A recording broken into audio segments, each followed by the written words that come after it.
Like, we get annoyed with each other. I get annoyed. Everyone gets annoyed with the person. I got annoyed with you literally in the last hour. Oh, really? Yeah. What did I do? I don't know. A couple of things. I don't remember. Oh, when I touched your butt? Yeah, I was trying to send an email and you're stroking the underside of my butt. Dear Shandy. Welcome back to Dear Shandy, listeners. Hello, Andy. Hello. How are you today? Doing good. Doing good? I see you've got a slicked back pony. I do. I call this my Joanna Gaines ponytail. Oh, she's the house person?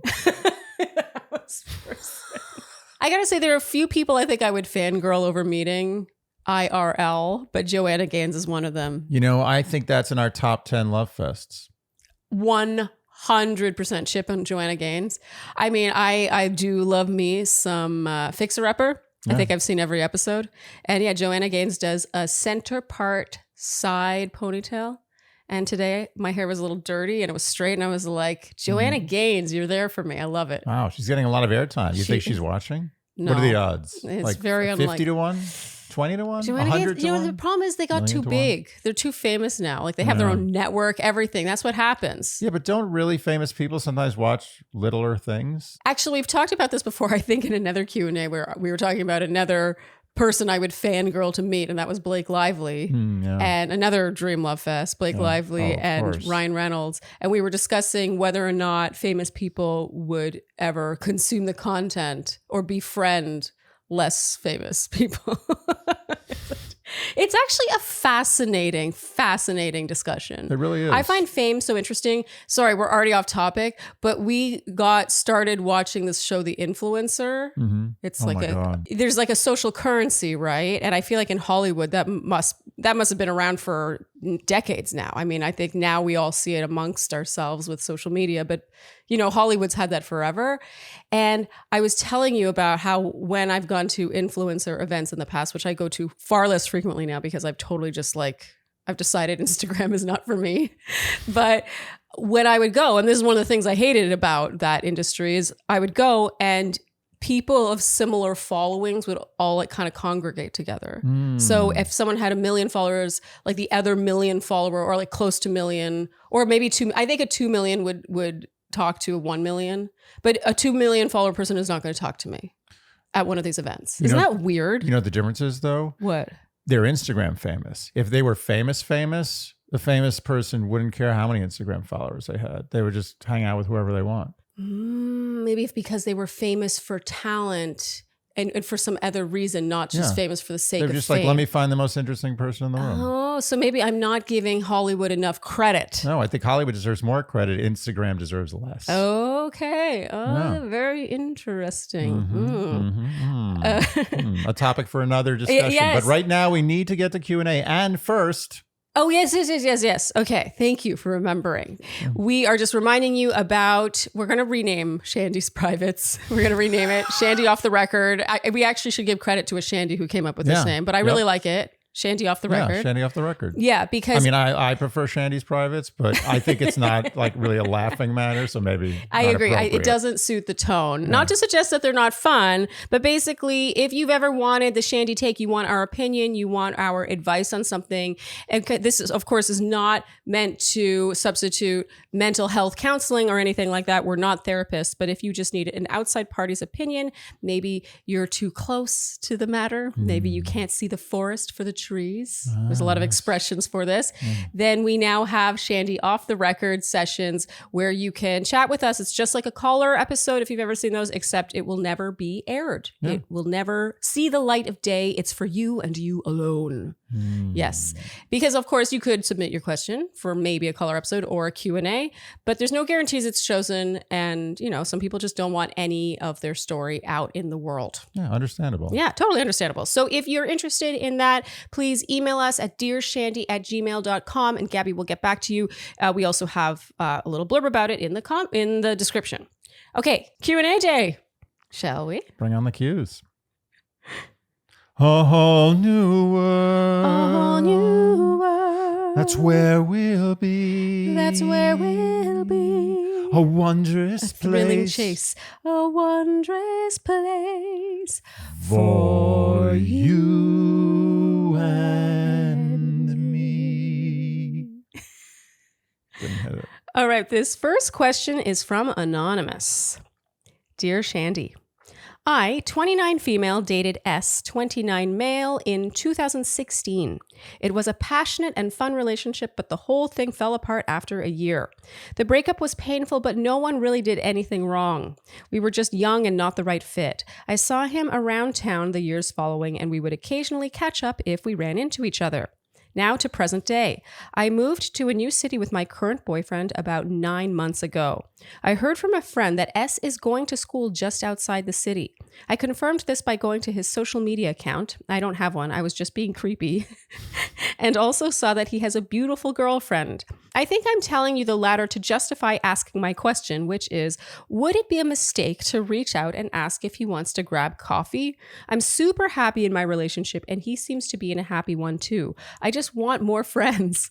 I've been in this new city for almost 9 months and think I've done a good job building a community around me, but I want to keep growing it. Again, truly no issues in my relationship. We both have other exes that we are friends with. This just feels different because I haven't seen or spoken with S in so long. Am I delusional? Thank you. You two are the best. Anonymous. You're like, am I being punked?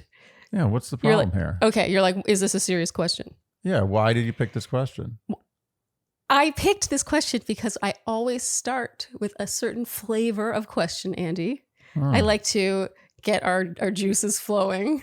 Okay. Well, what's the flavor here? Well, flavor is, I think the flavor being, I think this one's easy. You're not delusional, Anonymous. I think you should totally reach out to us. This is such a no-brainer that Andy asked me why I chose your question. Yeah, I don't understand the question. She is overthinking this. Why is this a question? Well, I think that there are... She's basically asking, am I allowed to talk to men? No. Am I allowed to be friends with men? Yeah. Honestly, her trepidation around it almost... And also her insistence that her relationship is really good almost makes me like feel double psych about it, where I'm like, oh, yeah, she's like, maybe her relationship isn't good. Yeah, maybe we should analyze how bad her relationship is. Yeah, well, she didn't provide any information, but I'm going to take her at face value and think that her relationship is good. She called his girlfriend beautiful, and I don't get the vibe from her that she's the kind of person who just wants what she can't have, is like trying to break them up or something. I think she genuinely wants more friends, and I do think there's a lot of pain. One of the greatest pains of a breakup to me is the idea that someone who you really actually do value and like in many ways, just because it didn't work out romantically, is now not in your life forever. Some of the best friendships come from friendships with exes. Absolutely. My 2 best girlfriends are exes. Yes. And I have no romantic feelings whatsoever. No. If anything, it's the opposite. Like, it's almost like, oh, no, that's bad. Like, I'm not that I feel it's bad because I want it. It's bad because I don't want it. Did they listen to this? Bad. Do they listen to this? They listen to. Yeah, I think they listen to Q&As. Yeah. Okay, well, choose your words carefully, Andy. Oh, sorry. Okay, fine. I kind of want it sometimes, but I know it's forbidden, so I just don't even think about it. Anyway, the point is that exes, if they were friends to begin with, which some relationships are, and some are not. Yes. If they were friends to begin with, they should remain friends forever. That was the valuable thing in the relationship. Absolutely. Why should you throw that away just because you put the penis was put in somewhere? Yeah. In some of the holes? Which is in some ways the least meaningful thing. Who cares? The penis part, that's the least meaningful part of a relationship. It's ridiculous. So what? It should be anyway. It's stupid. Yes. It was just a thing you did because you're like, oh, we like each other so much. Let's see what happens. You put this in here, you put it in there, you pull it out, you put it back in. Who cares? It doesn't matter. It does not matter. Anonymous, this is our long-winded way of saying reach out to S, maybe do a double date, get a coffee, do the thing, be friends. If it doesn't work out, then you're right back where you started. It doesn't matter. Honestly, the only downside is maybe his girlfriend. They'll be like, oh, why are you talking to your ex? Sorry, that's not her voice necessarily. She'll be like, hello, I would like to chat with you about something that I've noticed recently. Yeah, I mean, that's a whole other can of worms that we cannot predict. But they dated in 2016. And as disturbed I am that 2016 is so long ago that I can say it in that kind of sentence with that tone, it is a really long time ago. They're just not they're not the same people. They're adults now, or close to it at 29. He's close to it. It's make the friendship. It's possible the guy be like, you know what? My girlfriend is super, super jealous. I'm sorry. I can't do this. That's so passé. And that's just life. I mean, that sucks. I really hope not. I'm not even going to entertain But that's not her problem. That's his problem. She should make the effort. And it is the most rewarding thing, because you know what's so great about a friendship with an ex is you've shared so much together, including the in and the out, and the in and the out, then the out again and back in, and repeat. Yeah, not necessarily though, but most sometimes, likely, usually more than a few times. Okay, usually like minimum 10. Let's say 10, even number, right? Because it has to come out again, otherwise it stays in there. So let's call it 10. I thought you meant 10 sessions, not 10 in and out. No, 10 in and out. So that's the minimum. Does anyone go less than 10? I'm trying to think about it. I mean, according to the movies where guys are, it's like their first time and stuff, it just goes in and then it doesn't maybe come like back. 4. Maybe we go as low as 4 sometimes. Okay. Anyway, the point is, in a relationship, it's at least 10 because you've done it before.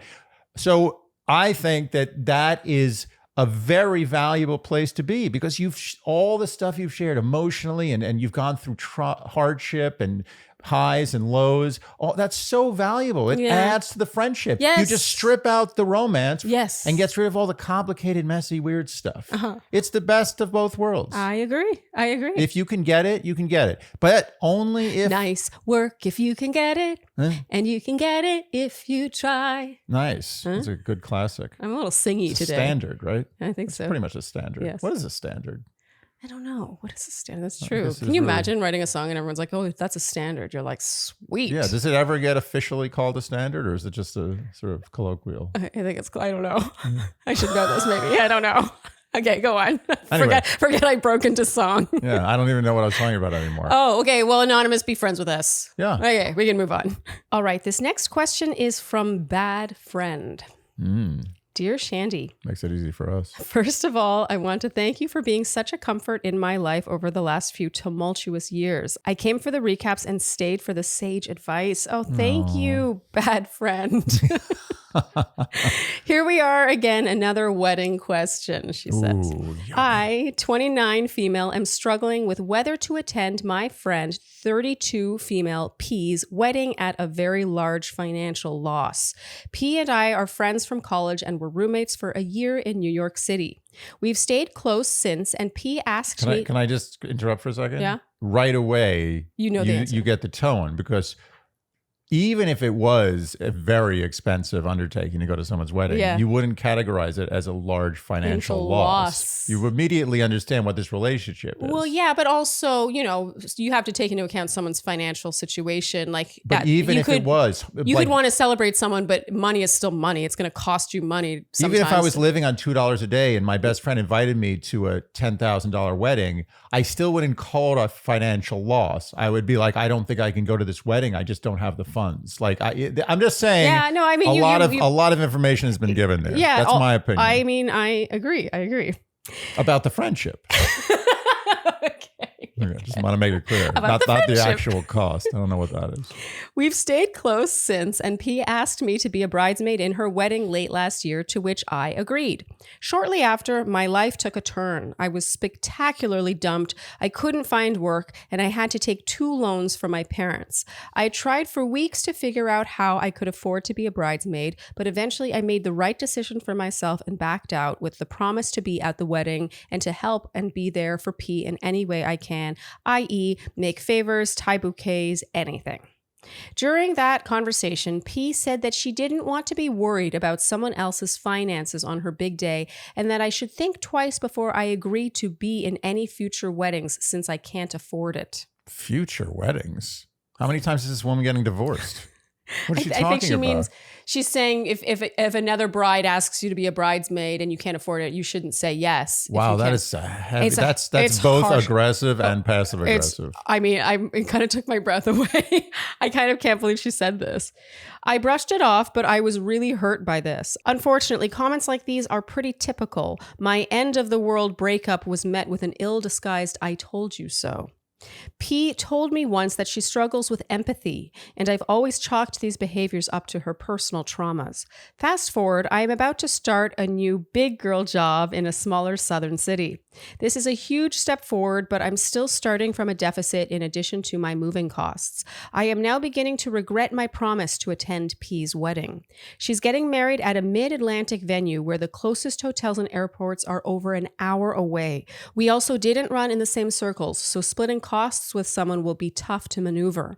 Overall, it will be a large financial hit at a time when I am just getting back on my feet. I know I have put my all into this friendship through years of P's dating, family, and financial ups and downs. My friends and family are quick to remind me that while friendship isn't transactional, P rarely returns the emotional favor. I have so much love for her. She's strong, loyal, good-hearted, but P drains me. Yet it feels so morally wrong to break a promise to her twice, and I'm fairly confident our friendship, already strained by distance, won't survive it. The invitation is literally on its way. To go or not to go, much love, bad friend. So Charlene, in honor of fungies, one of our new favorite little pick-me-ups, I'm wearing mushroom socks. Sorry, you caught me off guard with the start of the ad because I literally am chewing on a fungi right now. Okay, Fungies is the company credited with making mushrooms mainstream, but we're talking functional mushroom gummies that are ridiculously delicious, like too delicious. It's a problem how delicious these are, but they help with everything from your mood to your focus to your energy to your relaxation. And I feel a difference with these. The only problem with Fungies is that they are so delicious that I have to like abstain. And remember, lion's mane, reishi, and cordyceps are known for their benefits scientifically. And Fungi's lion's mane mushroom gummies are their best sellers because lion's mane has long been recognized for its potential cognitive benefits, including helping to improve memory, boost focus, and even promote mental clarity. Plus, I think this is kind of cool. The lion's mane gummies are made with the fruiting body of the lion's mane mushroom, which is the most potent part. Yeah, so that makes money lion's mane. Yeah, it makes them even more effective. Okay, I know some of these look kind of full. It's because we have repurchased these with our own money. Yeah. Okay, the first time Fungies came across the Dear Shandy desk, I was like, okay, I'll try them. And then I love them. The problem is we ate them too fast. I was so into them, I ate them too fast. And then we literally bought more. Yeah, and we literally said we need more Fungies, and they took like a few days too long to get it to us, so we just bought them ourselves. And now we're getting more Fungies today. And just to be clear, these are not psychedelic mushrooms. These are mushrooms that have other benefits, and we use them before recording. That's how we know they're not psychedelic. Yeah, or maybe they are. They will not make you trip, but they will make the trip of life more enjoyable. So ready to give your brain a boost? You can find Fungies gummies in the vitamins section of your local Walmart for less than $10 or shop on their website, eatfungies.com. Enjoy free shipping and 20% off with code Shandy. That's eatfungies.com, EATFUNGIES.com, code Shandy. One skin for the win. Very nice. Gregorian chant. This is science-driven skincare.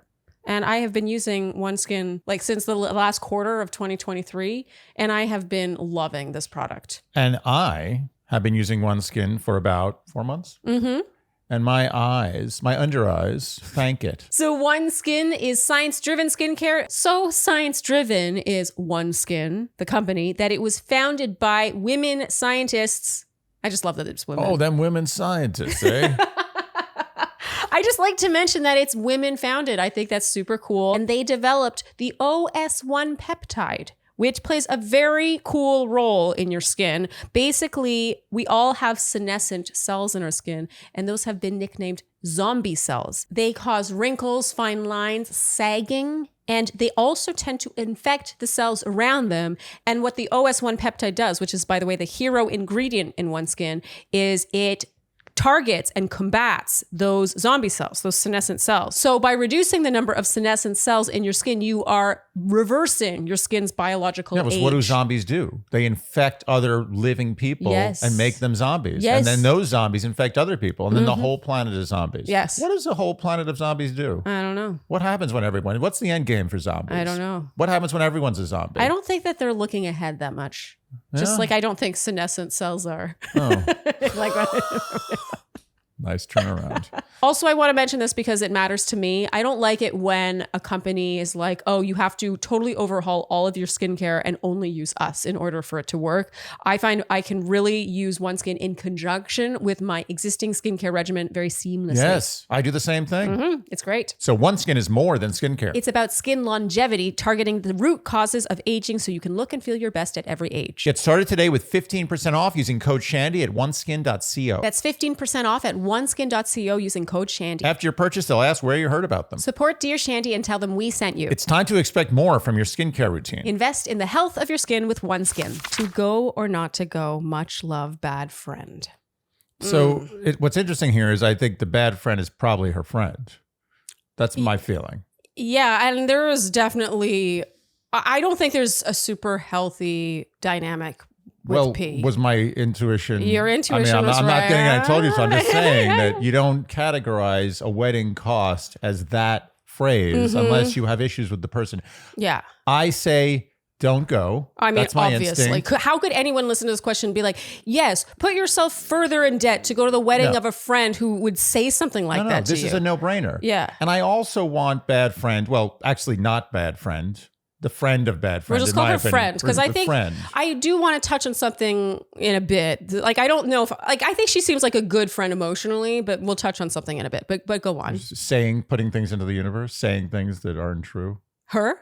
No, I think when you say things like you call yourself bad friend, even if it's in jest, it can actually, your body doesn't understand sarcasm. So your body's like, oh, I am a bad friend. And it kind of internalizes. Anyway, that's a whole other discussion. I think unworthiness is a big part of that. You have this mentality of being unworthy, and then you start really seeing yourself as unworthy. You know, you start behaving like you're not worthy. Right. Words have weight. Anyway, this is not the issue. The issue here is that absolutely, I changed this from my intuition is no to absolutely no. She's not going to this wedding. It's ridiculous.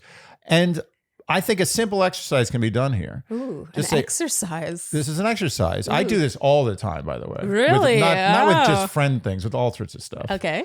It's sort of a cost-benefit analysis, but take the total amount of the wedding, the total cost, add it all up, every little incidental, cabs, everything, and look at that number and say, is that an amount of money that you would hand over to some broker with a simple transaction? Nothing, you don't do anything. You just hand him a check and it's over, to keep this person as your friend.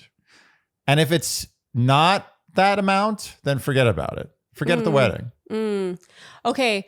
I don't know if I agree with that, because I think that there's an emotional piece to that where it's not just like like it isn't transactional. It's not like, oh, our friendship is worth this amount, and if I don't pay that amount, then I lose a friendship. Because then you have to ask the question, do you want to be friends with someone who would end a friendship with you because of that? Oh, I've already given my answer. Okay. I'm just saying, after you've made that decision, which she has to make. Yeah. It's not like, oh yes, I would pay that check, so I'm going to go to the wedding. I think she's already made her decision. No, you just say, if you've already made your decision, she's not going to the wedding. I think she, the bad friend, has already made this decision. Yes, and we are agreeing with her. Yeah, we agree with you. There's no decision to be made here. It's over. She's not going to the wedding, period.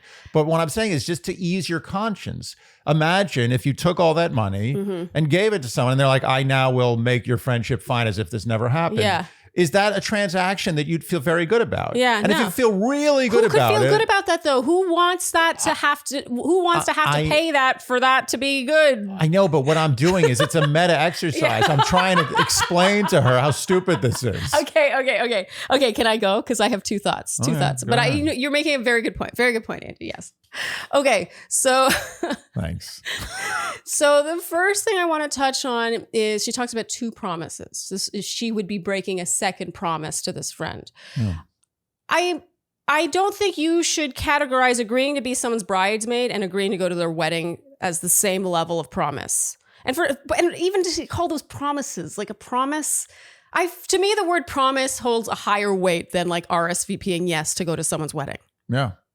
Am I wrong? I agree. Having had a wedding, I can tell you right now, then a lot of people broke their promise to us. Yeah. You know, like I just don't think that it has as much weight as you think it does. Meanwhile, agreeing to be someone's bridesmaid, I think does have more weight. And I think that's why P was upset. I'm not saying that justifies how she spoke to you, especially bringing money into it. Like that made me, ugh. Like she's like, how did she word that? She said, She doesn't want to be worried about someone else's finances on her big day, and that bad friend should think twice before agreeing to be in any future weddings if she can't afford it. Like, it's just the way money came into that. I think you could be like, oh, I'm kind of bummed. Now I have to find someone else. Like, I wish you'd let me know from the get-go. Right. Not brought her finances into it. I just think that's so icky. Yes. But I think that that's what P was upset about, is the logistical challenge of getting a different bridesmaid, replacing the bridesmaid. Like, it's just, you know, the bride is juggling like 800 things leading up to her wedding. So that's just one thing that, you know, she just doesn't want to think about. So I want you, bad friend, to not put these two promises in the same category. You already broke the quote unquote promise that I think would actually bother P. I don't think you not going to her wedding is going to, and don't take this the wrong way, this should give you some freedom. I don't think you're going to be that missed. And it's not because I don't think P sees you as a good friend. I think it's just because she's having a wedding and there's a lot of things going on. And as a guest, you just like it. Yeah.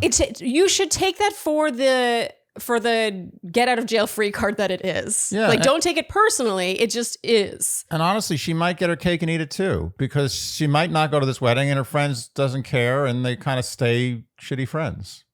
Well, so isn't that interesting? Shitty friends. Yeah, this is not a great friendship. I don't think it is either. She's touching on all these ways that she feels she's been for P over the years through breakups and her own financial difficulty. You would think that a friend who's been through her own financial difficulties would have a little more empathy. Something empathy. P has admitted not being good at. Yeah. Good at empathy. So, you know, this is all, I think, interconnected. So that brings me to the other thing I want to touch on. And bad friend, this is just me holding you accountable, because we are 100% on your side here. By the way, you're not going to this wedding. It sounds like the people you're confiding in. She says that she's spoken to people close to her who point out the way P has not been a good friend to her, right? Yeah. So we're totally on your side. But I also think that at, how old is she? She's 29. Her friend is 32. At 29, this is a perfect time for you to start not saying yes to things because of wanting to please someone else, wanting to be there for them, wanting to just be optimistic and just being a yes person and not thinking ahead. And I think that you might find that to be more interconnected with your financial like the strain of your finances than you believe. Because if you have a little more foresight of thinking, actually, that sounds expensive, I'm not going to commit. You could just give yourself 48 hours. Like, before you say, yes, I'm going to be a bridesmaid, you could just give yourself 48 hours or a week or 2 weeks and be like, can I crunch the numbers and get back to you? Can I think about that time of year for me and whether or not I can actually do that? Because by being overly optimistic, you might think you're being a good friend and you're being nice. You could actually be inconveniencing other people. And then that is what results in you feeling like a bad friend when you have to then do the damage control of backing out. No. And I feel like this is a sort of like a microcosm for what could also be happening elsewhere in her life. Yeah, I agree with all the things you're saying. Oh, okay. Do you think? Do you think I was too harsh? Because I mean this with love. I think that at around 30 years old, that's a perfect time, especially in friendships, to be like, I only have this much bandwidth. I only have this much money in my bank account. I only have this. Like, you have to start saying no more. I hate to say it, and it's kind of dark, but I almost feel like this is a gift to her. Oh, 100%. Not going to this wedding, like being presented with the option to go to this wedding or not, is almost a gift. Totally. The universe is saying, like, we're paying you to sort of distance yourself from this friendship. Yeah. Yeah, the universe is paying her. Yeah. She's going to not be at a, what'd she call it? A very large financial loss. Yeah. Very astute, Andy, that you really pounced on that. Do you think her friend P had a party before the wedding? Oh, a party? Yeah. A bachelorette affair? Or no, before that, when, she announced the wedding. What do you call that? Oh, an engagement party? Yeah, you know what it would be called? What? A golden shower. Andy. Oh, very good. How long were you sitting on that one? Like almost the whole time. So that whole time I was talking about money and like overcommitting. That's what you were doing. I was pretty much taking that to the woodshed. Nice. Okay. Sorry. All right. I think we answered this one. Bad friend, you're not a bad friend, but we'd like you to think more carefully about how you refer to yourself or speak about yourself or think about yourself. Watch your words. Yeah. And don't call yourself a bad friend. You're anonymous. You're anonymous. Or you're C like the letter. Or T like the letter, but not P like the letter. No. Because that also may internalize bad feelings. P? Well, P. Well, P is the friend. Yeah, but if she was P too, it would be, P. As in the liquid. The bodily fluid. Okay, so watch how you talk about yourself. I think that there's like unnecessary guilt being thrown around, and you're sort of simmering with what doesn't sound like a very reciprocal dynamic in this friendship, but you're not actually acting on it and behaving the way maybe you should, to start setting boundaries for yourself and like what you can and cannot do. And then also, of course, don't overcommit yourself. Don't be a yes person just because you like how it sounds coming out of your mouth. That's a hard one, especially for women, I've got to say. Yeah, letting people down is a very, it's a learned skill. Yes. Very important. And this is, speaking of gifts from the universe, if you tell P, I'm so sorry, I just moved, I have taken 2 loans, I've finally starting my big girl job, I'm like, all these things are finally happening for me. It's just, I'm not in a place right now where I think I can be out this much money. I'm like thinking of you on your big day. When I see you next, I want to celebrate you, blah, blah, blah. If your friend is like, well, screw you, you said you would come, and gives you some lecture, that's a lot of information. And you can start, as you look at your 30th birthday on the horizon, ask yourself if that's the kind of friendship you want in your life. An unempathetic friendship. Yes, unempathetic. Is it non-empathetic or unempathetic? I like the sound of de-empathized. I like the sound of unempathetic better. Me too. I think that it's sounds unempathetic. right. Yeah. Okay. All right, moving on. Bad friend. We're not calling you that anymore. Anonymous. You may be a bad friend, but not in this case. Yeah, not in this case. All right. So I have a sort of inverted version of the last question. It's sort of, when I sometimes like 2 questions go together, sort of like a puzzle piece. So the other side. The other side. This is like that movie. What's it called? Sliding Doors. Yes. I love that movie. Nice. Was it Gwyneth Paltrow? Yeah. Yeah, that one. I mean, that's now an oldie, believe it or not. That's like an old. That one's less surprising to me as being an oldie. But I will say Sliding Doors, I mean, that movie had such meaning that now people refer to it. It's like, oh, it's like Sliding Doors. It's like a Sliding Doors moment. It represented something. Isn't it funny that Gwyneth Paltrow was once like basically the kind of, the biggest female movie actress in the world for like a moment. Yeah. But really, and now she's selling like vagina toys. Okay. First of all, Gwyneth Paltrow, as much as I know people love to hate on Gwyneth Paltrow. I don't hate on her. I love what she's doing. I'm not necessarily a Gwyneth Paltrow fan, but I do think she is a good actress. And I also think she's really a tastemaker. And you can like shit on her all you want, but she started something with Goop. I have not. I'm not saying I shop at Goop because I actually her. don't. When I go on Goop, I'm like, that's overpriced. Oh. No, I don't. I just like, you have to almost respect the audacity. Entrepreneur. Yeah, the audacity / entrepreneurial spirit. Yeah. Okay, so next question. Yeah, the puzzle piece, the sliding doors. This one is from Fiesta Friendship Fiasco. What should we call her? Triple F. Let's call her Fiesta. I like that. Hello, dear Shandy. This is my first time writing into a podcast, and I'm dying to hear your thoughts. I'm a longtime listener, and Charlene, I'm a fellow singer. Though I'm choir, not opera. I feel like this is a doozy and can't wait to hear your point of view. I just celebrated my 40th birthday with 15 friends at a villa in Mexico. We're all in our 30s or early 40s from coastal U.S. cities. I'm single, living on the West Coast, and have a diverse group of best friends from various parts of my life. Last fall, I emailed everyone to see if they'd be into a birthday getaway with rough details on timing, costs, and vibe. After lots of coordination... Why are you laughing? I love this. It's funny. I could use a fiesta in my life. Because I think it's so great when a friend does this. It's like, okay, we're going to have a big thing. It's like, what do you guys want in terms of vibe? Vibe. Yeah. I always find that word funny. Vibe. Was vibes taken on and vibe's like a new thing now. That's like a new word. It's a verb. It's been basically. It's a verb. It's a noun. It's been bastardized. And bastardized doesn't necessarily mean it's been ruined. It's been changed. Yes. It's transitioned. It has evolved for sure. Yes. After lots of coordinating, by June, everything was set. 4 nights in Mexico, $200 per person a night, and the final group was confirmed. I put down money to secure the house, and friends were slowly Venmoing me. There was a lot of excitement in group texts, and I later found out there was a secret planning thread to organize birthday gifts and surprises for me. One friend, we'll call her Jazz, hadn't sent her money.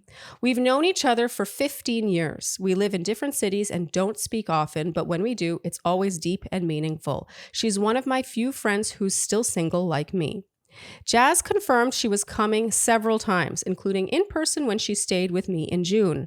2 weeks before the trip, I texted her to confirm, and she said she's so in, but mentioned temporary money issues. I offered to front her the cash, and she was pumped. We actually did the same thing for my 30th birthday trip, and she did eventually pay me back.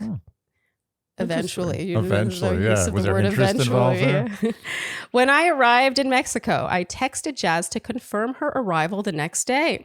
You can see where this is going. She replied she'd actually be joining for just half the trip, arriving in 3 days.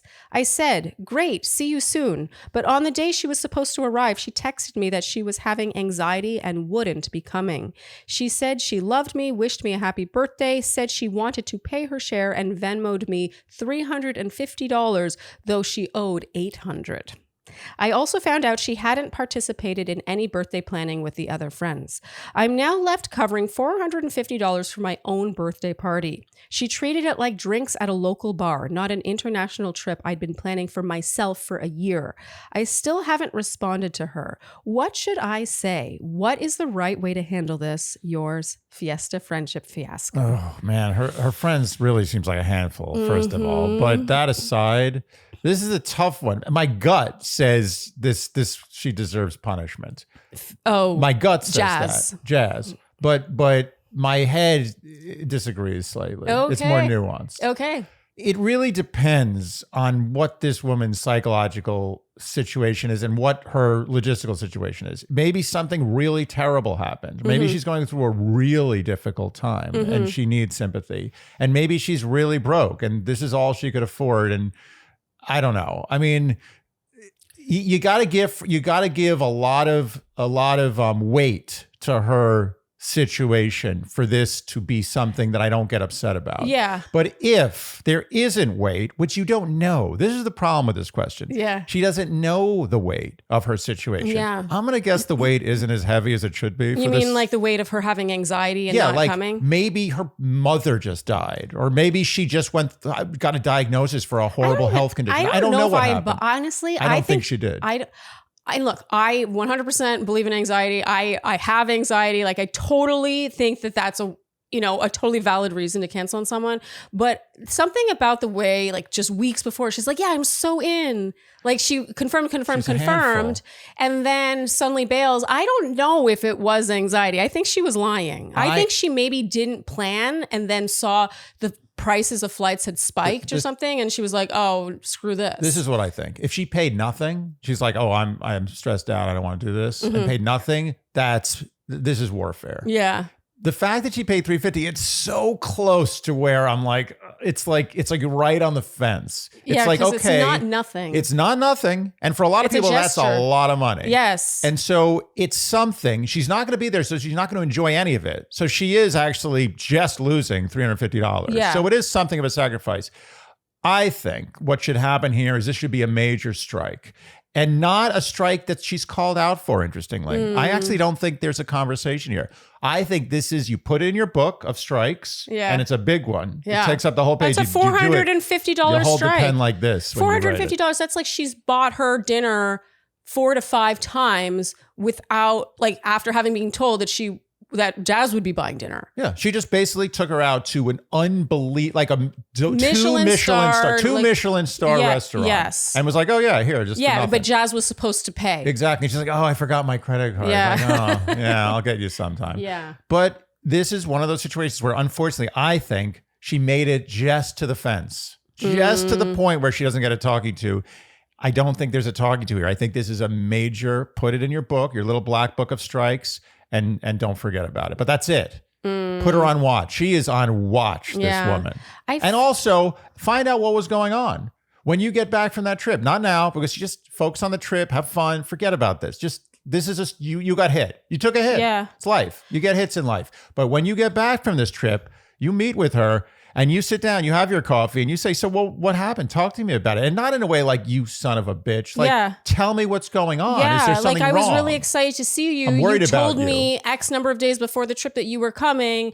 And like, I feel like you can say all these things without coming out and being like, and also you owe me $450. No, you can't. Yeah. It's she's in the gray zone. Well, she made it to the gray zone. And that brings us back to something you've touched on before, and actually a recent Q&A where we talked about the lending of money in friendships. Oh, forget about it. And how you should always be very careful. And No, you shouldn't be careful. What you should do is you never lend money. Well, okay. You give money. If someone says, can I borrow money as a friend? You say, here is money. Goodbye, money. Yeah. Goodbye. And I'm never thinking of you again. It was nice knowing you. Well, yeah, it's just, I mean, how many times have you lent money to a friend and had to either ask to get it back, never gotten it back?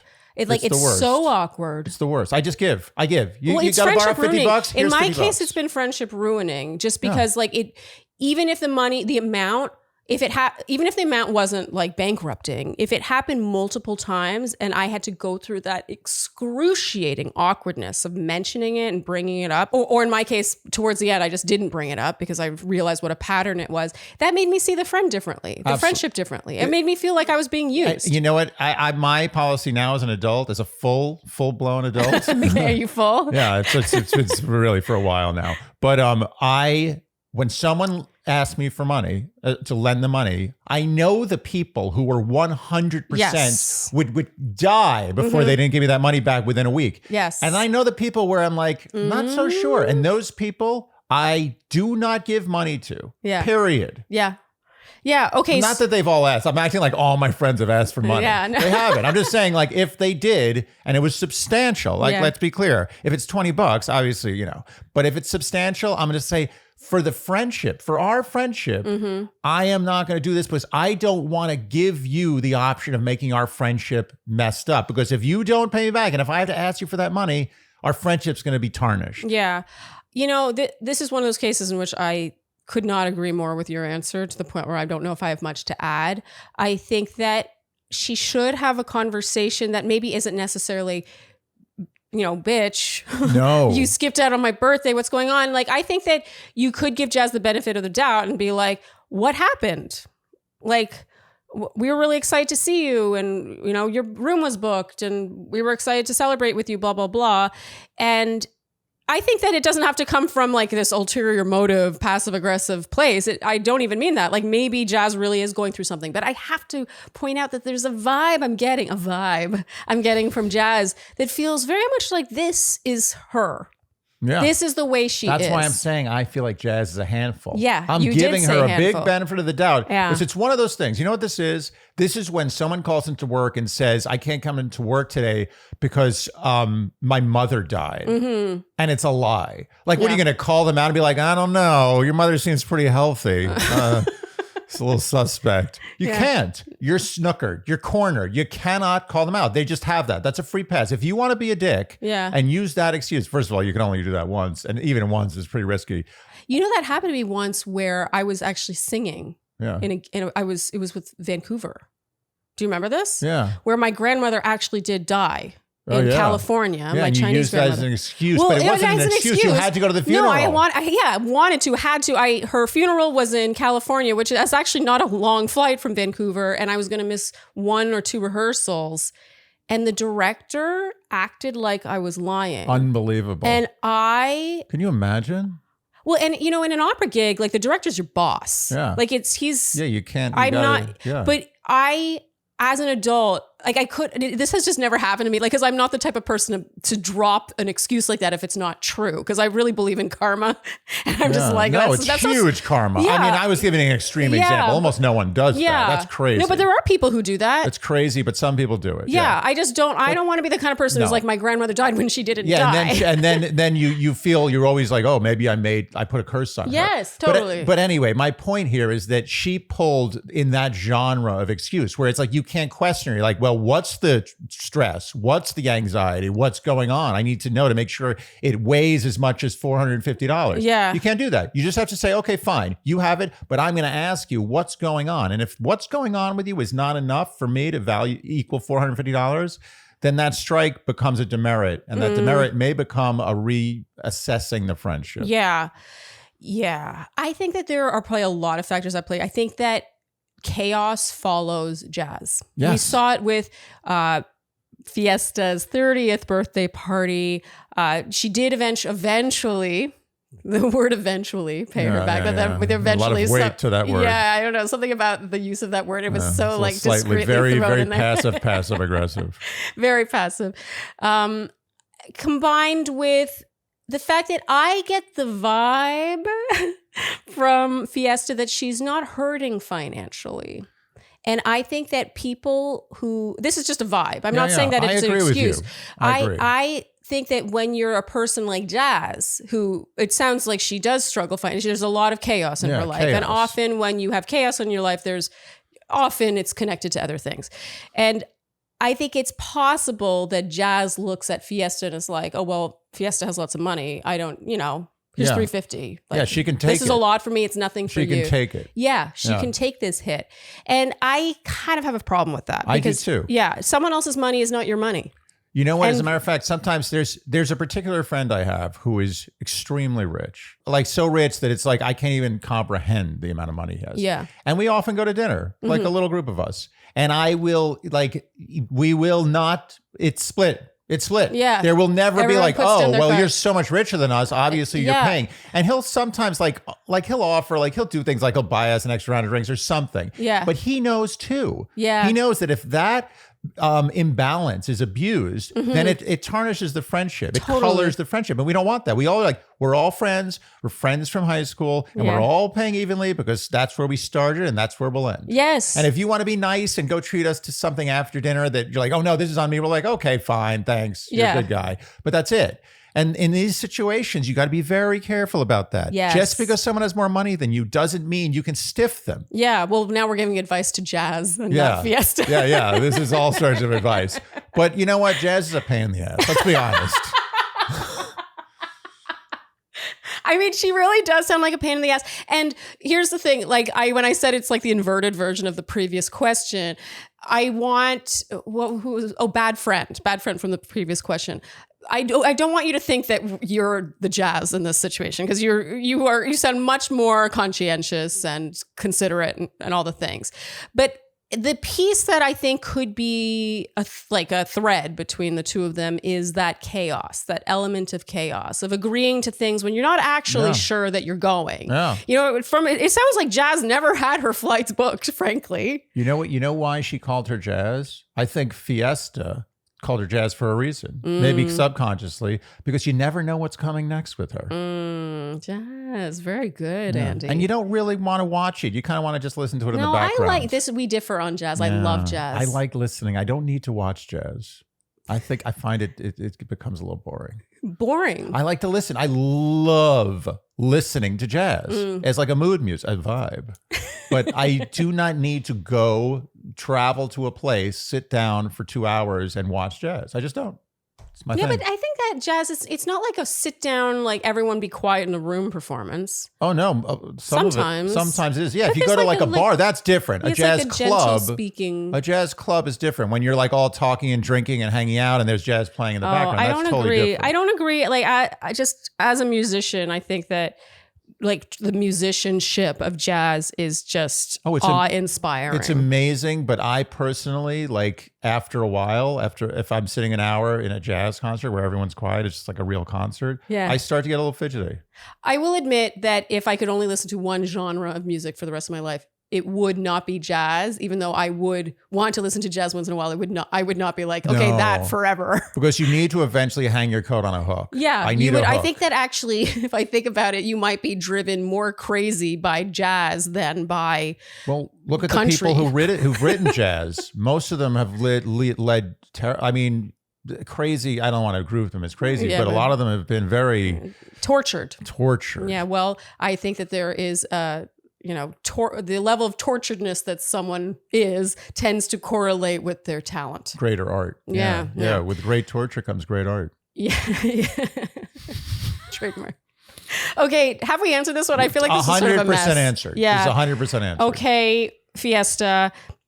We think you should sit down with Jazz and just be like, hey, what happened? But we're not sure you can chase down the 450, unfortunately. I think that is possibly a risk you take when you plan a big get together with yourself and you're out of pocket like that for all these people. And if you think about it, it sounds like so many of them went to spend 4 nights at a villa in Mexico. It's actually a miracle she's only out 450. Totally, right? Yeah. I mean, the vibe of that party could have been a lot less vibey. Yeah, totally. Okay, good luck. I feel like you'll need it because this sounds potentially friendship altering, frankly. Okay, good luck. Squarespace.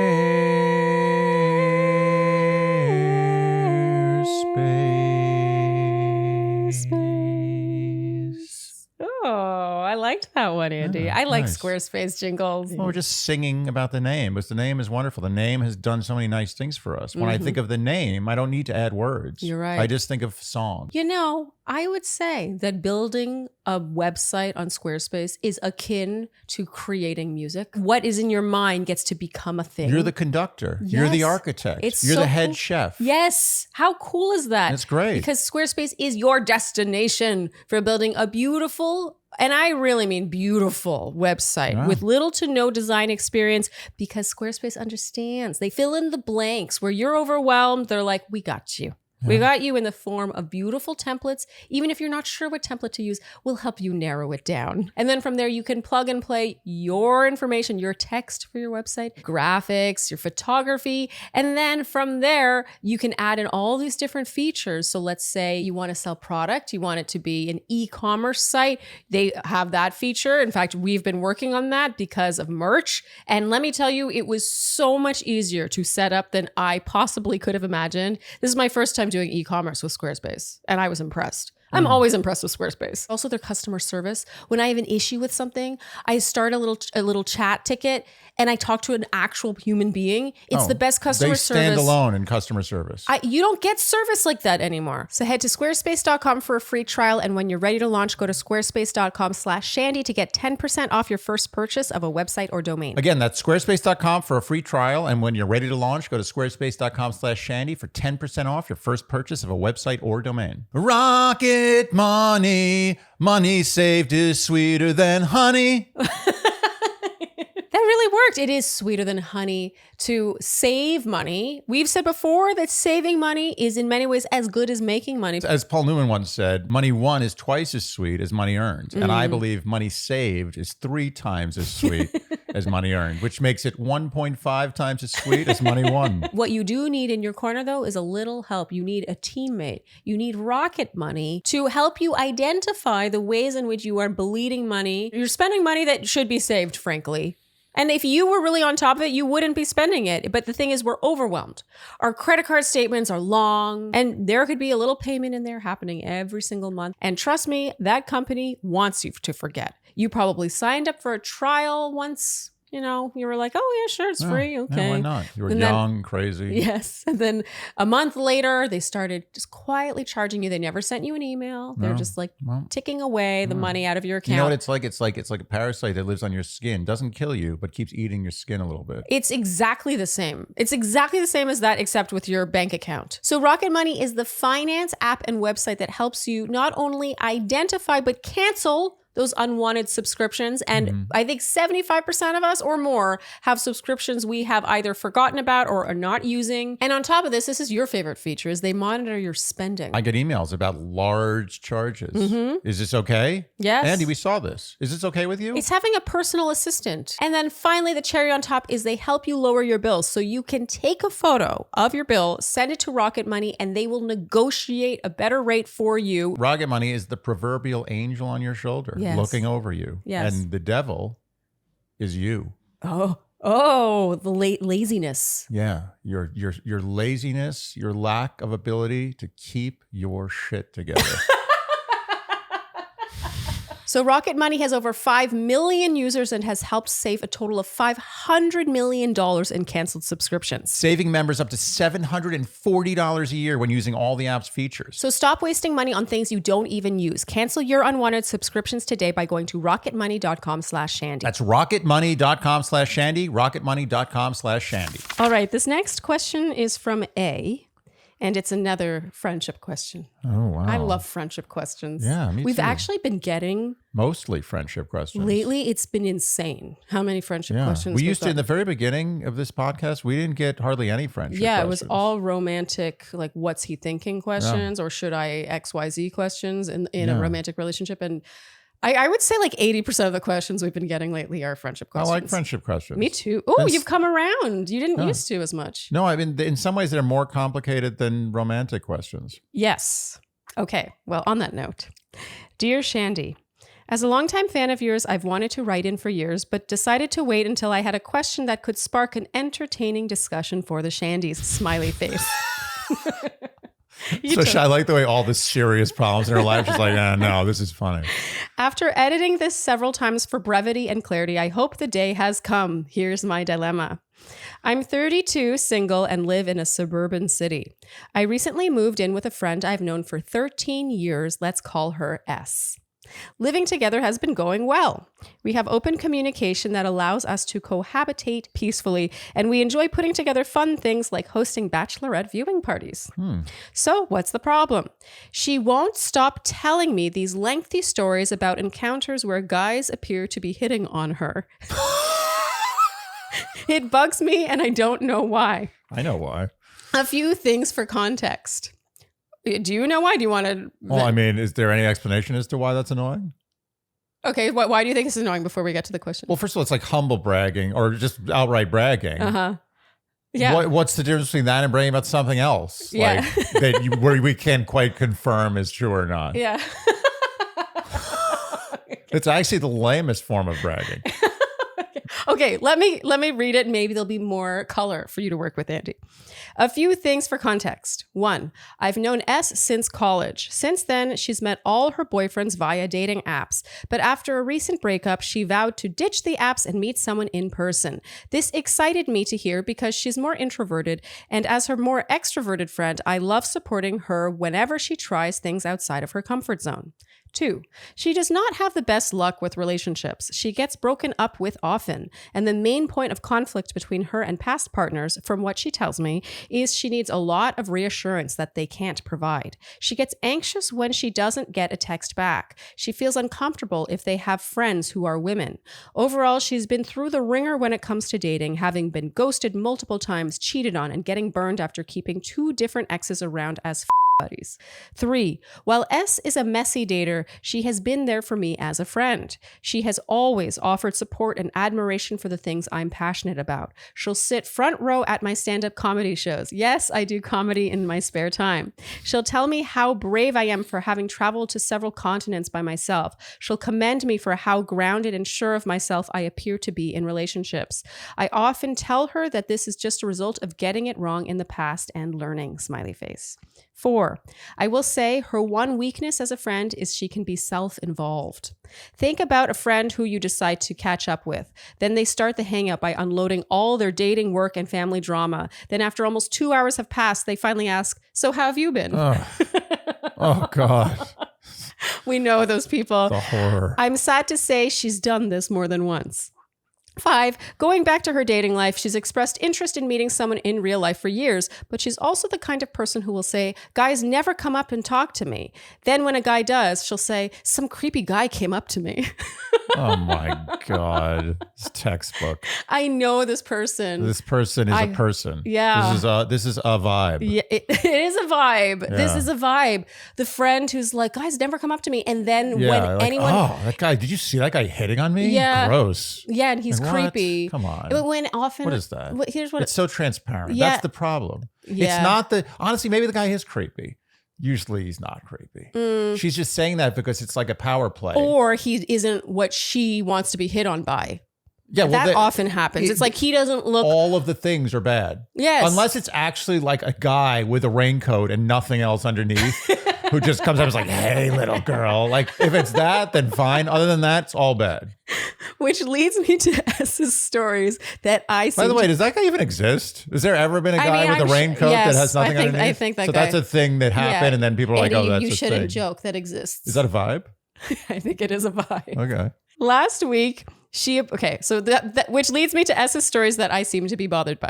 Yeah. Last week, she approached me 3 different times with more or less the same story. When I came home from a night out or when I did chores, we would cross paths and she'd say, so a weird thing happened today. Oh dear. In granular detail, she shared exactly where she was. For example, I went to a run club, I went to a brewery, I went to Target.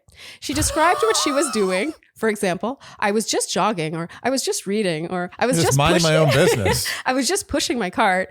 Then she dropped the plot twist, for example, and some guy started talking to me and asked me out for coffee. When she told the first 2 stories, I responded with a lot of enthusiasm and said, that's so cool. You've been wanting to meet people this way, and now you're making it happen. But by the 3rd story, I felt exhausted from hearing this same routine from her and told S I had to go get ready for bed so I could cut the conversation short. Oh. I should note, when other friends need to tell me a story, I don't feel drained like this. If they need to vent, I offer comfort. If they have good news, I will be their cheerleader. I'm unsure what S needs from me when she tells me these "a guy asked me for coffee" stories. During all 3 stories, I excitedly asked her if she accepted these invitations for coffee, but I noticed she spends less time talking about that and more time talking about herself in these situations. Word for word, she'll say, do you think that's weird a guy would just ask me out like that? Or, so crazy that happened, I didn't even look cute. Or, isn't it so strange that all of a sudden men are just coming up to me?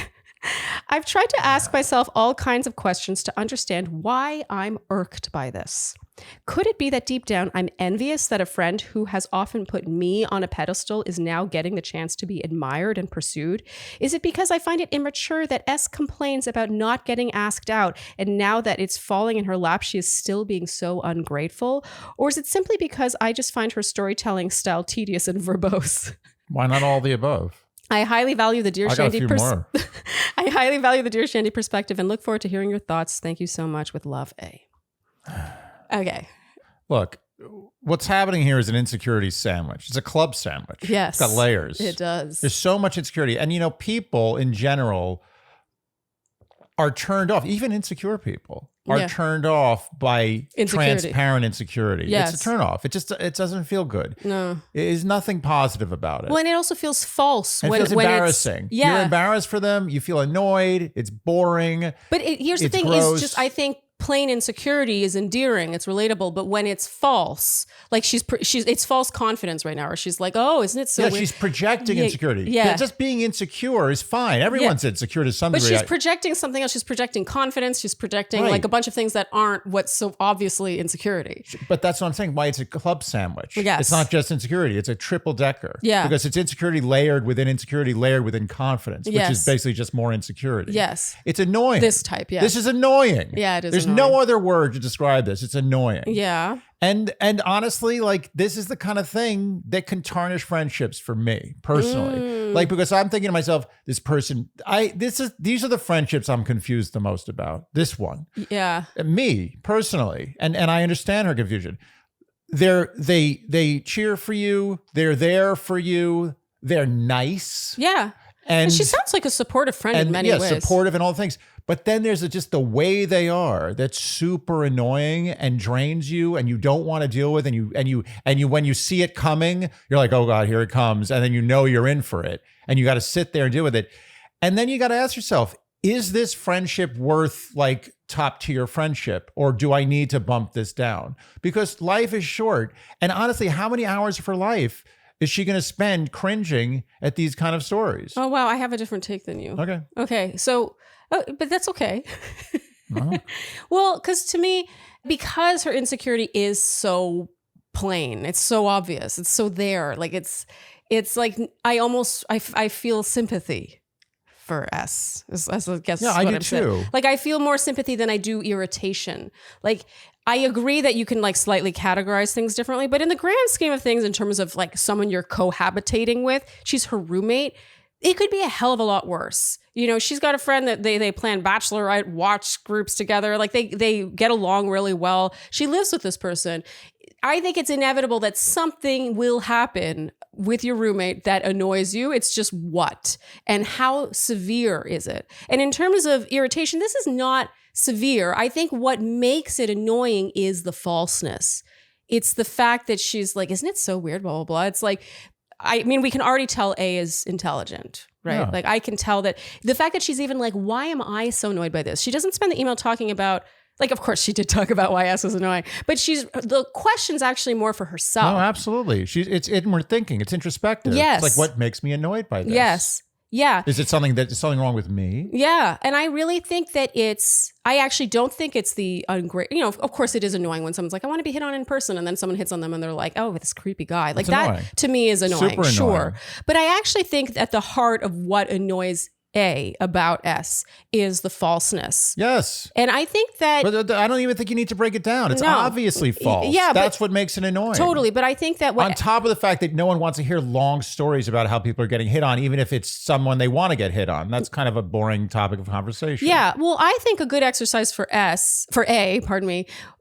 will be for you to ask S next time she does this, because I think there will be a next time. I'm sure it has already happened since.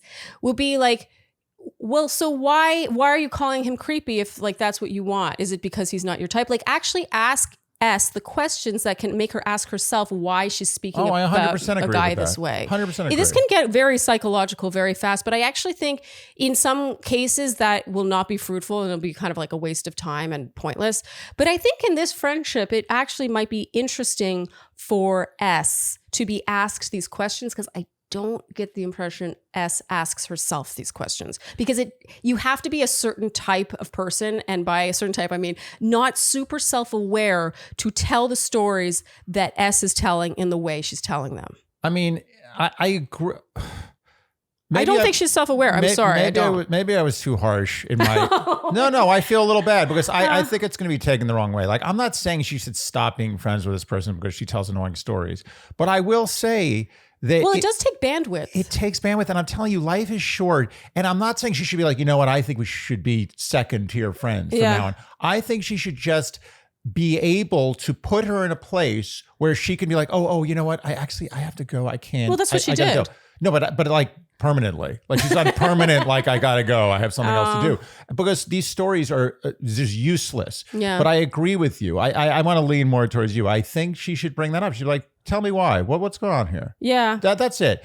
And, you know, honestly, sometimes if you tell someone who thinks up is down that up is actually up, it might be a dead end conversation. She might be like, what do you mean? Why is he creepy? What do you mean? Like she doesn't even understand the language. Yeah. So it's like pointless. It's a dead end. I have faith in this actually. Yeah, I have faith in this because right now A is responding to S's stories with a certain flavor of supportiveness, but it's also not very deep, which is like, oh, that's so great. I'm so excited for you, blah, blah, blah. Like, and that's great. She's being a supportive friend, but being a supportive friend can also look like, so interesting that you said you wanted this and now you're getting it, but this is the way you speak about it. Like, why is that? Like, I think that there is another depth to this friendship that you could explore and you might be surprised. Like, S really might meet you there. Yeah. She really might. You know what? Being a supportive friend also sometimes means telling your friends that, you know, that thing you're wearing, everyone thinks looks stupid. Yeah. Like, don't wear that. Yeah. Unless you just want to look stupid. Yeah. And by the way, I don't think, you know, she's asking herself, why am I so annoyed by this? I don't think A is jealous. It doesn't read as jealousy to me. No. When she's like, am I just jealous that she's getting all this attention? No. Like, I mean, then that's something A has to think about. Like, yeah, but I don't think so. I don't think it is.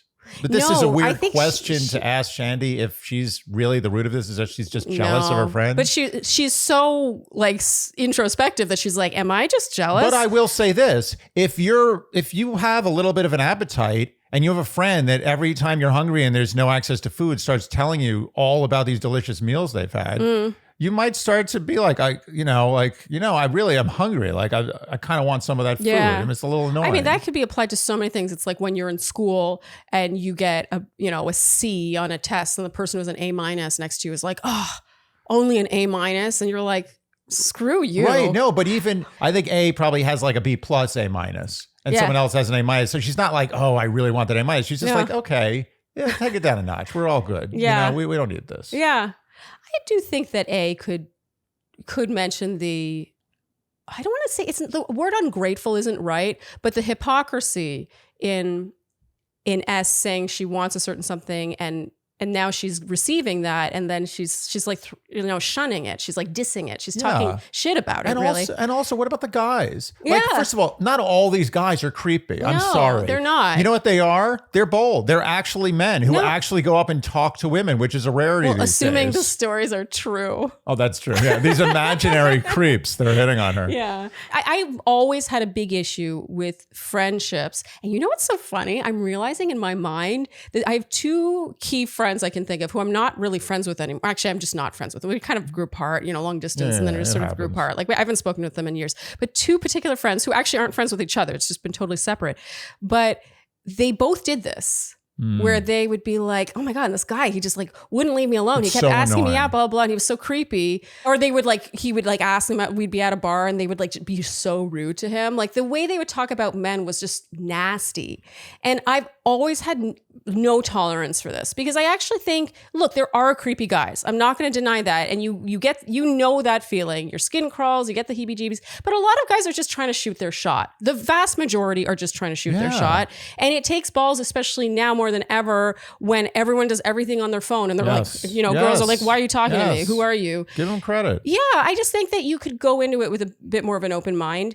And I've always had no tolerance for that. I just think it's such a childish way to receive an interaction from another human being. I also think we should lean into the falseness of this. I think she's humble bragging. Oh, 100%. I really think this is humble bragging, especially about this, which is such an integral part of life, which everyone is searching for, is very annoying. Yes. And I personally, I would get to the end of my rope about these conversations. Yeah. I would have to demote this person because I can't take that. So for me, I know what I would do. I would do the advice I'm giving, which is I agree with you. That would be the mature thing to do. Which is to turn things around and be like, get a little more psychological with them. And what if that doesn't help? What if that doesn't do anything? Then what do you do? Well, then you categorize it differently. Then your friendship, like the max, the peak of your friendship is watching The Bachelorette together. Exactly. That's it. Which is there's a time and a place for that. Yeah. Okay, so one other thing I want to touch on though, when I talked about those two friends, I realized just now thinking about it that those were the two friends that didn't pay me back for things. Amazing. It's come full circle. Self-awareness. Yeah, I think there's something, and also that she talked about this friend's very self-involved. Self-awareness. Yeah. So important. But I do, I think there's something to salvage here because S actually sounds like she's been a good friend in her way, in small ways. No, I think this is an island of annoyance. Yes. And I think this island may sink into the sea. Yes. It's not a continent of annoyance. Yeah, no, it can sink. They live together. Do you know, if you don't get annoyed by the person you live with, like we get annoyed with each other. I get annoyed. Everyone gets annoyed with the person. I got annoyed with you literally in the last hour. Oh, really? Yeah. What did I do? I don't know, a couple of things. I don't remember. When I touched your butt? Yeah, I was trying to send an email and you're stroking the underside of my butt. It's like, I mean, I like it in some situations, but not in the email time. I really was doing that. Like you were trying to write an email every time I walked by you. Just gently, but not gently enough that I couldn't feel it, but gently enough that it was a little weird. That's not uncalled for. Speaking of islands, do you remember the time when you were a kid and you thought islands just floated on the ocean? Yeah. The day that you found out that they were an undersea mountain, like did your head not explode as much as it's ever exploded? Mine did. That was the most explosion of head I've ever had. Oh, that's so cute. A mountain. I always thought they were just floating. They were sitting like there. A lily pad. But even a lily pad has a thing. Yeah. Do you know the biggest mountain in the world? Do you know what the tallest mountain in the world is? I assume it's not Everest because you wouldn't be asking me this question. I'm licking my chops for the. No, it's not Everest. Everest is the second tallest. Okay. It's Mauna Kea. Mauna Kea? It's the Hawaiian island. It's the big one, and it's like 3,000 feet or a couple. I don't know. It's a lot of feet taller than Everest. Yeah. But it goes from the bottom. It's like it goes from the great abyss all the way up to these people just having their vacation on Hawaii. Wow. It's just water. And water. For fish, that's it. That's it. That's all they know. That's it. That's it. And maybe that's it for this question. Yeah. Okay, shall we move on? I think we're definitely moving on. Okay, good luck. I think that she can not act on her annoyance, and I think she can dig a little deeper to see if there's another layer to this friendship that can be uncovered. Yeah. Because of this. Yeah. This new flavor in their friendship. I think that this friendship is it's like an electron sitting between two energy levels. It could either leap to the higher one or drop to the lower one. Totally. Drop to just bachelorette viewing parties. All right. This next question is from... She doesn't say, so I'm going to say anonymous. Be safe. Hi, Shandy. I love your podcast. You two are the relationship I aspire to have someday. Oh. Thank you, anonymous. Thank you. That's so sweet. That's sweet. Whenever I read something like that, I'm like, oh, I should take stock more. Yeah, we both should take stock. Yeah. And not enough stock is taken. Well, maybe you should take more stock when I gently caress your butt when I walk by. You know what? Actually, in that moment, I thought to myself, there's going to come a day where I look back on this and you should have been taking more stock. And then I immediately was like, it's annoying. I'm very confused about a guy that I've been talking to for 2+ months. I'm 30 and he is in his early 40s, and I met him at the gym. Oh, the gym. We like the gym. We actually really don't. No, but I find the gym I'm saying for Q&As. Oh yeah, the gym. Gyms, weddings.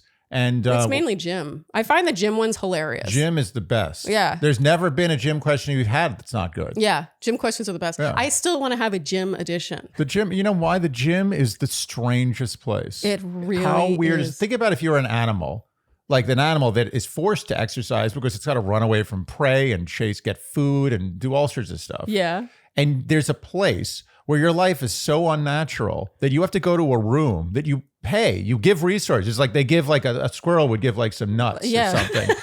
And you go in there and you just move around and lift stuff.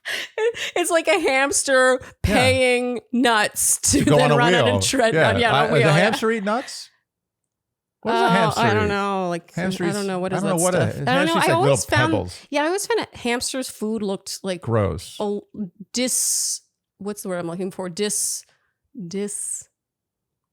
Disconcertingly similar to their food. Wait, no, their poops looked. Yeah, that was really. I don't know if that word was worth it. You know what? Their food looks disconcertingly like their poop. I think of all the pets in general, hamsters get the worst treatment when it comes to food. I think a hamster, just hamster food, just give it this crap. Yeah. I think hamsters deserve better food. Anyway, the point is gyms are weird places. Let's not get off track too much. Gyms are weird places. Yes. Very strange. Maybe the strangest place, if you really think about it, for humans to congregate. And therefore, you get good questions. Yes. Anyway. Okay, I totally agree. I feel that way when I go and do a workout.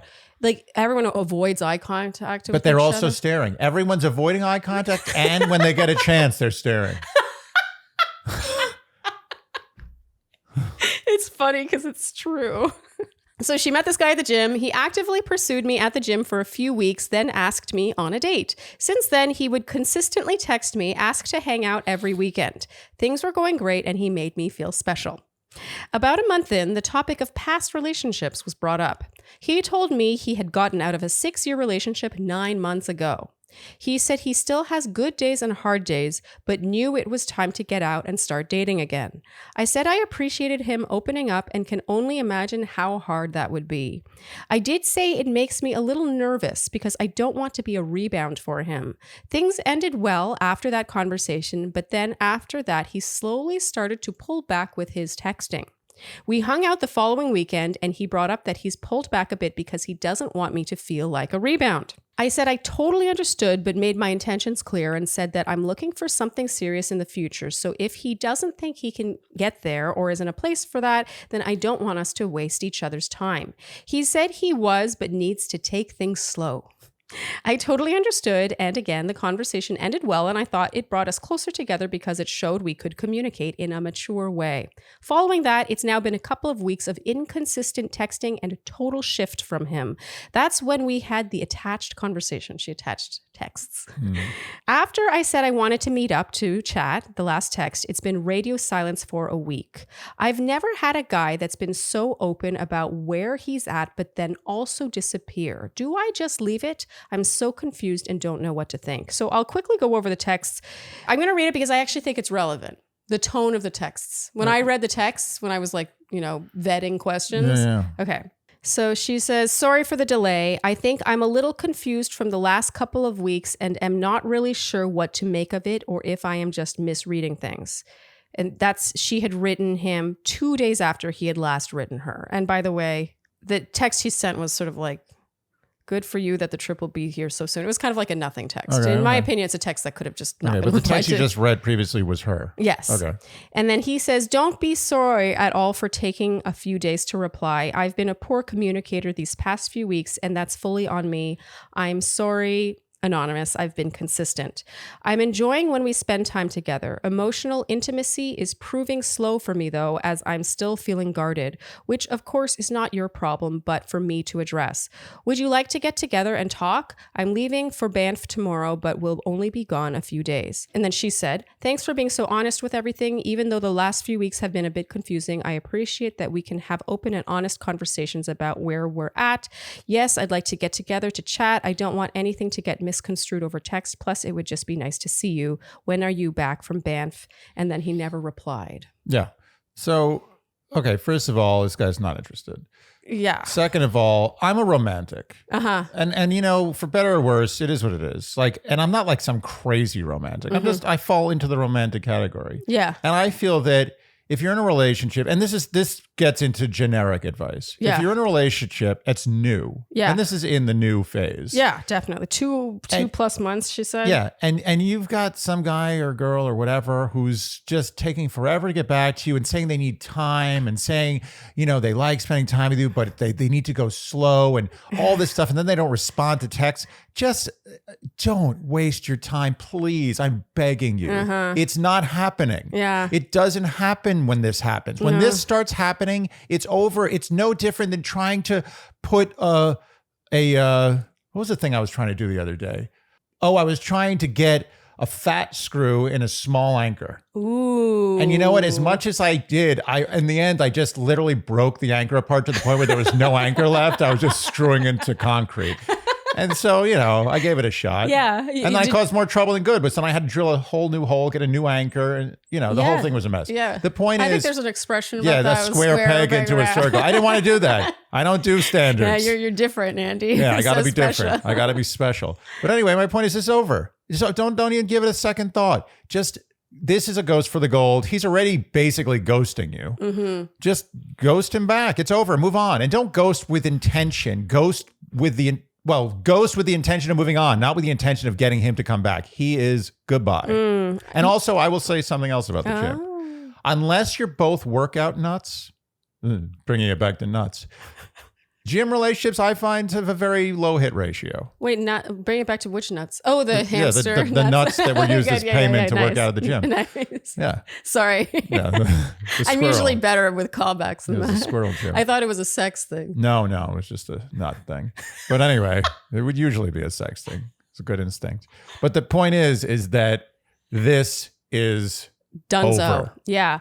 Yeah. I mean, I agree with everything you're saying. I think that I think what she's struggling with is that he's been totally transparent in some ways, but then not in others. So he's like, yeah, I'm having a hard time with this, blah, blah, blah. Do you want to talk?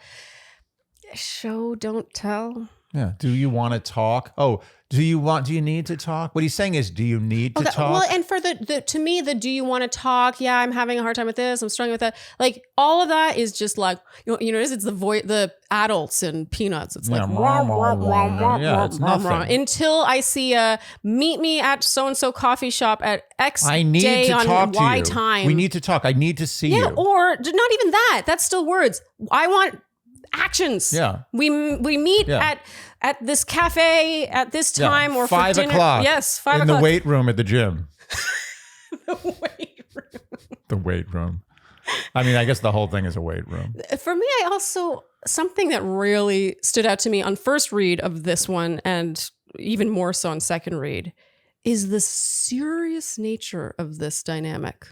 Yeah, I find feels no lightness here. No, it's very formal. I'm telling you, gym meetings, low. It's not a good success rate. I don't like the gym. The gym is a place for working out and a place to meet a partner if you are into working out. Yeah, and you meet a person who's into working out. And that is what you do. Yeah, you get up on a Saturday morning at 6 a.m. You get your tight spandex on. Yeah, you go together. Yeah, you go together and you are serious. You get to the gym and you're like, what are we doing? We're doing legs today?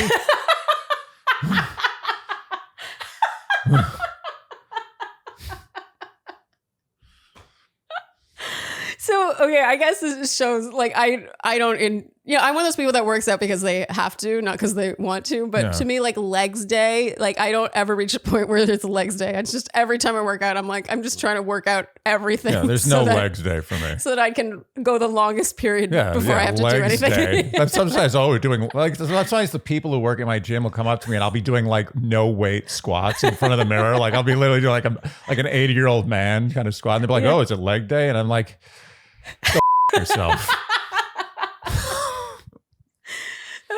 But yeah, for me, the serious nature of this, it doesn't feel fun. It doesn't feel fun. I don't know how else to put it. And I know it's a kind of a serious topic. Can I ask a favor? This sorry for the delay. And then he's like, don't be sorry for taking a few days to reply. I'm sorry, Anonymous. No I've been inconsistent. The whole thing is just urgency. Is there even a reason why we're continuing to waste our breath on this? Yeah, but I think that Anonymous should. I mean, what does she have to take with her? What's our advice to her? I know we're telling her that it's dunzo. Find a guy who seems to want to really be with you. I mean, I don't know what else to say. Yeah, I think that she's making the mistake of remembering how assertive and proactive and interested he was in the beginning. I mean, he pursued her for weeks at the gym. He really pursued her. Yeah. But then it kind of fizzled out. It's like he lost interest. This is what I'm going to say. There's certain progression of good relationships and bad relationships. Yeah. And they're all over the place. But the only time a guy or girl, whatever, a partner, someone, the other person is going to say, oh, we need to slow this down is at the very beginning. If the first date, you're like, okay, we're traveling to Paris. We're spending a month there. Then we're going to, no, it's like, okay, I really like you, but this is just, let's slow it down so we don't ruin it. Yeah. I don't want to ruin it. I want to cook the dinner too fast and burn it. Yeah. Right. But when you start off hot and heavy and as the weeks go on, you're like, I think I need a little space. This is a little too fast. Mm-hmm. It's over. Yeah. I'm just saying, I'm going to say right now, not 99.9, 100% of the time, it's over. If in the first 6 months of a relationship, suddenly someone's like, we need to slow this down, you run. You say, you know what? I'm going to slow it down. I'm going to slow it down to 0. Goodbye. And then save yourself the time. Not out of spite, not to be mean, just to be an adult. To be like, you know what? I understand your position. I've seen this movie before. I watched Dear Shandy. They talk about this. And this is over. And I understand. I respect that. And I'm just going to walk away and watch what happens. And I'll be like, oh, wait, hold on a second. Hold on a second. I was about to say people are going to confuse when they do back off. The person's going to suddenly be more interested again. They're going to be like, Andy, you were wrong. No. But don't take that. Yeah. Don't take that carrot. You want someone who wants you while they have you, not because you backed away. Yeah. You know what you take that for? You take that, you go to your girlfriend and be like, oh, guess what? I broke up with this guy and he wanted me back. And then her roommate's like, ugh, you're like, oh, God, you're so annoying. No, but it happens all the time. I listen to Dear Shandy. I ghost everybody. My cart at Target. Okay, and the other thing think she needs to keep in mind is, and I just anyone, I mean, we all have done this. I know I certainly have, where you remember too much the beginning and how actively they pursued you, and you're putting too many eggs in that basket. Glasses. Yeah, and you're not paying attention to the basket you have currently, which is the mixed messages, the confusion, the emotional unavailability. As a matter of fact, the talking and not focusing on the good and not the bad always is a problem. But yes. I will take it a step further. I will say that if you are ever reminiscing in a relationship about that very, very early time when it was so different and they were so into you, that's exactly the opposite of what you're trying to make it. Yes. What you're trying to make it is like, oh, they really loved me then, so they must love me now. Yeah. No, if they really loved you then that much, or whatever you want to call that, they were really excited about you, and now they're this, that means it's over beyond belief. That means that it never was. It was an imagination. You were dating the representative. It was a fantasy. Yeah. And I also want to touch one more time on, and then I swear we'll wrap, she's talking about, I don't understand, he's so honest, but then I'm so confused. Like, he's only being partially honest if he's not actually ending this. Yeah, because he's being a coward. Yes. Like he's being gentle honest coward. about maybe his emotional state right now, but at the same time, he's not actually giving you anything concrete to work with. So don't give him too much credit. Yeah, he's like, I can have my honesty. cake and eat it too. Maybe eat a cake and the eat. Have the cake and the eat. Yeah, have the both. Have it and eat it. So have your cake and eat it too. Who doesn't want to have their cake and eat it too? I want to eat my cake and then have a whole other cake to gaze at. So like I know what that means that now. Actually, yeah.